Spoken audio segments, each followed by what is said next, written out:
পাকিস্তানের উত্তর পশ্চিমাঞ্চলে ক্লাউড বার্স্ট বা আকস্মিক অতি ভারী বৃষ্টির কারণে সম্প্রতি আকস্মিক বন্যা ও ভূমিধসে ৩৫০-র বেশি মানুষের মৃত্যু হয়েছে। কর্তৃপক্ষ বলছে, প্রচুর বৃষ্টিতে সেখানে উদ্ধার কাজ ব্যাহত হচ্ছে। দেশটির উত্তর পশ্চিমাঞ্চলে ভারী আরও বৃষ্টির সতর্কতা জারি করেছে সেখানকার আবহাওয়া বিভাগ। ভারতের লাদাখ, উত্তরাখণ্ড আর বাংলাদেশের পার্বত্য চট্টগ্রামেও এমন ঝুঁকি আছে। হঠাৎ করে এত পানি আকাশ থেকে কিভাবে ঝরে পড়ে? ক্লাউড বার্স্ট আসলে কি, কেন হয় আর কতটা ভয়াবহ হতে পারে?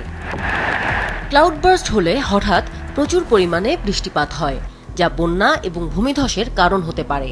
ক্লাউড বার্স্টকে মেঘ বিস্ফোরণও বলা যেতে পারে। ক্লাউড বার্স্ট সাধারণ বৃষ্টির মতো নয়। স্বাভাবিক বৃষ্টি ঘন্টায় 10 মিলিমিটারের বেশি হয় না। অন্যদিকে খুব কম সময়ের মধ্যে ছোট একটি এলাকায় ঘন্টায় 100 মিলিমিটারের বেশি বৃষ্টি হয় ক্লাউড বার্স্টের ক্ষেত্রে। 10-15 মিনিটে কয়েক মাসের সমান পানি নেমে আসে। এর তীব্রতা এবং প্রভাব স্বাভাবিক ভারী বা অতি ভারী বৃষ্টির চাইতে অনেক গুণ বেশি, তাই এর ক্ষতি করার শক্তিও বেশি। বেশিরভাগ ক্লাউড বার্স্ট ঘটে পাহাড়ি এলাকায়। গরম ও আর্দ্র বায়ু ওপরে উঠে গিয়ে ঠান্ডা পাহাড়ি বাতাসের সাথে ধাক্কা খেলে বিশাল মেঘ তৈরি হয়।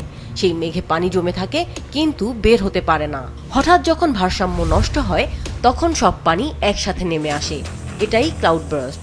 এটি এতই দ্রুত হয় যে তা একটি এলাকাকে দ্রুত প্লাবিত করে ফেলতে পারে এবং ভূমিধসের মতো দুর্যোগও দেখা দিতে পারে। ওয়ালটন এখন দেশের সীমানা পেরিয়ে পৌঁছে গিয়েছে 50টিরও বেশি দেশে। ওয়ালটন, ঘরে ঘরে, বিশ্বজুড়ে। এই জাতীয় বৃষ্টির কারণে পার্বত্য অঞ্চলে প্রায়ই আকস্মিক বন্যা এবং ভূমিধস দেখা যায়। এতে প্রাণহানি এবং বড় আকারে ক্ষয়ক্ষতি হয়ে থাকে।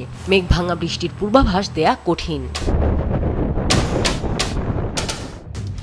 মেঘ কিভাবে হয়?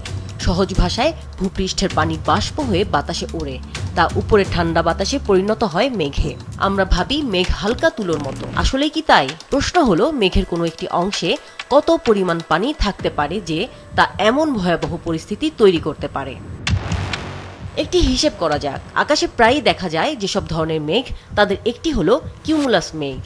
বিজ্ঞানীদের হিসেব অনুযায়ী এ ধরনের মেঘের 1 ঘনমিটারে আধা গ্রামের মতো পানি থাকে। মেঘের ধরন অনুযায়ী এই পরিমাণটিও কম বেশি হয়, তবে আধা গ্রাম হিসেবেও মোটা দাগে 1 ঘন কিলোমিটার মেঘে 500 টনের মতো পানি থাকে।